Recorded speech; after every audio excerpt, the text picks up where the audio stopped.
Joining me on Impact Catalyst is Brother John Mohammed, who is the Impact Director at the Community Development and Training Center. Welcome. Thank you. I'm glad to be here. Thank you for having me. So I've heard a lot of great things about you. We've only met, I guess once or twice. I think we met at the Community Foundation for Healthy St. Petersburg's event that Allison Barlow was doing on digital literacy. But would love to get to know you a little more. Can you talk about who you are and what you've been up to? Yeah, I would. And again, I want to thank you. In 30 seconds or less. And so Impact Catalyst for this. I'm Brother John Mohammed, father, husband, grandfather. Got 3 grandchildren that I'm really excited and proud of, and just happy to watch them grow.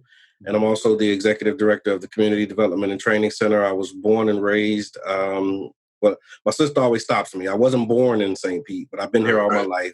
So I was raised in St. Petersburg, all of my life. Got involved with community organizing in 1997 as a member of the Nation of Islam. And for the first 10 years of that work, from up until about 2007, it was mostly internal organizing, working to build our self-improvement program. And then around 2008, 2009, I started getting more involved in community and political organizing through vehicles like the Agenda 2010, People's Budget Review, and started working with SEIU Florida and some other organizations. Became a member of my neighborhood association in 2011, and they made me the president. I say that really, they made me the president, and I've been the president ever since. And in 2014, we founded the Community Development and Training Center as a way to connect the dots and close the gaps between resources and opportunities that exist in the community. So why specifically did you choose that vehicle to do that? How did you feel like that would activate your mission? See that? Because we saw that it was something that was missing. When I started going to community meetings, I saw that there were a lot of service providers, and there was a lot of information that was geared towards the community, and then being from the community, really grassroots. When I got back out, and started talking to people outside of those spaces, they didn't know about those resources. They didn't know about those opportunities. And so my partner and I, Jabbar Edmond, who's co-founder with me, we decided that we wanted to create a way in the way and see if we could bridge that gap to be able to make sure that the information that was being shared in those meetings actually made it to the people it was intended for. Yeah, we had Carl Lavender on a show a couple of days ago, and he talked about the challenge with communication, which I think is what you were seeing. And right now they've found some good wins in very small nonprofits that are kind of boots on the ground, living in amongst the people that they're serving. What have been the challenges to getting that word out, and what have been the ways you found to be successful in doing that? I think challenges to getting the word out, and I really appreciate Carl Lavender. Also, we actually helped with the foundation. We did some listening sessions for them, where we actually spoke to about 500 residents, and we did a series of focus groups prior to them opening the Center for Health Equity. Right. And the way that we found that was effective was just old school, boots on the ground, going to where the people are and communicating with them. And I think one of the challenges is the way that we communicate. I think what we found, for example, when we design, and we're in these meetings on how do you design materials about your programming, sometimes they are really wordy, right? and so, less words, bullet points, and just, really understanding that we're in an age where the average attention is about 8 seconds, and so how do you capture someone's attention long enough to get them to take interest in the program and the resource? And so really just understanding that we're in a time where information is a commodity, and we're competing for the attention of people. So sure. Yeah, that's what I spend every day doing is competing for attention, and it's getting more and more fragmented by the second. Which brings me, you've been into community work and giving back for many years. Say in the last 20 years, how have you found the trajectory of that? Do you feel more empowered, more optimistic about things now than you did 20 years ago? Or do you feel like it's been more of the same, or has it gotten worse? I guess it's areas, right? Some areas I feel that things are improving, and then there's other areas that are remaining the same.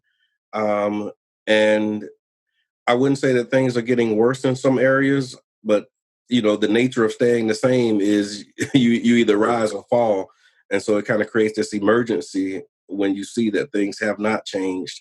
Um, but I think the overall trend is up. I'm seeing a lot more collaboration, and where at one point when I first started, particularly in this nonprofit space, there was a lot of competition, where you have people who have similar missions and you're competing for funds. And I'm seeing now there's conversations about how can we collaborate and work together to increase the impact, collective impact as a model for nonprofit work is really starting to take root. There's some successful example of collective impact, groups and initiatives that have been established that are taking off. And so in that regard, I think with the collaboration and the partnerships, we're doing a lot better as a community, but there's always room for improvement. I think is historically, especially with smaller nonprofits, their passion and their identity is so tied to what they're doing, and the traditional mechanisms have been you have to give that up or close or come in under a bigger organization to get those economies, to get the benefit of coming together and not competing. But I think people are getting smarter about finding ways to collaborate that don't cause one to go down or one to go up at the expense of somebody else going down. Have you found that to be true? I have, and an example of that is right now we have an arrangement with a larger nonprofit in the community that is the fiscal agent for a project that we're doing over here in Charles Park. Because when you apply for funding, the C word is always a question for smaller nonprofits: capacity, right? So, do you have capacity? And I mean, we have a track record, and we've demonstrated our ability to do the work. But when you look at it on paper, we haven't received the funding. And so, when you say, "Okay, we can't give you more than you've ever received," Right. so it's like, so you'll never receive it. And so we partner with the fiscal agent and really have MOUs, and we're using MOUs now to really lay out what our core values are, what our deliverables are, and what the terms of the partnership and the collaboration will be. And we're seeing success with that as an operating model for us as a smaller nonprofit right now. That's great. So obviously the coronavirus has changed things, but along the lines of what you were just talking about, what were some of the things you were spending your days doing, programs you're working on before we had the coronavirus? Before we had the coronavirus, we were working on this neighborhood resiliency collaborative, really looking at how communities, specifically over in Charles Park, the project is in the Charles Park neighborhood where I grew up and loved, and looking at how communities respond to disasters and really just cataloging that. We had a successful response to Hurricane Irma a few years back, but we just didn't document what we did and we didn't monitor. We just kind of instinctively moved with it. And so how do we, the goal of the project is to establish systems that we can put in place that are duplicatable so that we can export it to other areas and other neighborhoods to be able to be resilient in times of disaster. Also working to assess the environmental impact of certain industries within the neighborhood. For example, there's an oil refinery in between two parks. And so having conversations with them about, ways that they can be a better neighbor, and then talking with neighbors and really assessing the health impacts of having this type of industry within the neighborhood was something that we were working on prior to COVID-19 and the coronavirus. So, I mean, I guess at the end of the day, that's pretty relevant, right? So, this is not a hurricane, but it's a lot of the same resiliency is going to come into play here. So, that's great that you're already had a running start on that. Yeah, it's interesting because you have your idea of what a disaster is, and what a disaster looks like. And so we were preparing for, these weather phenomenons, and how do you respond if, the lights go out, and, all of those things. So yeah, this definitely changed the way we look at it, but the work still is in line with what we were originally doing. And I think the common thread through a lot of this, the thing that set you down the road in the beginning was communication, and was, reacting to Yeah. disasters. Communication is key to that. So, would you Yeah. agree that building communication channels is sort of central to a lot of the work that you do? Absolutely, absolutely, and understanding, the multiplicity of ways that, people communicate, and the different networks. And so yeah, communication is absolutely key. Shared agreements and understandings, I think, is also another Mm, key component of what we do. Because that actually helps to shape our reality, right? that's right. And then also just having, really deep relationships with folks, where you have that affinity and that willingness to share space with each other, Right. especially in times of, duress and trial. Because I mean, the worst thing that can happen is you to be quarantined with somebody who you don't like to be in the same space with. So Nothing, nothing creates more efficiency than trust, right? And when you have yeah, trust, the barriers come down, right, and things can flow. And if you believe people have each other's best interest in mind, absolutely. then things flow so much faster. Yes, that's exactly right. So, given that you've got we've been going through the COVID thing now for a couple of months. What are the areas you're seeing where Charles Park and the other work that you're doing need the most help, and how can people watching this plug in to give some of that help?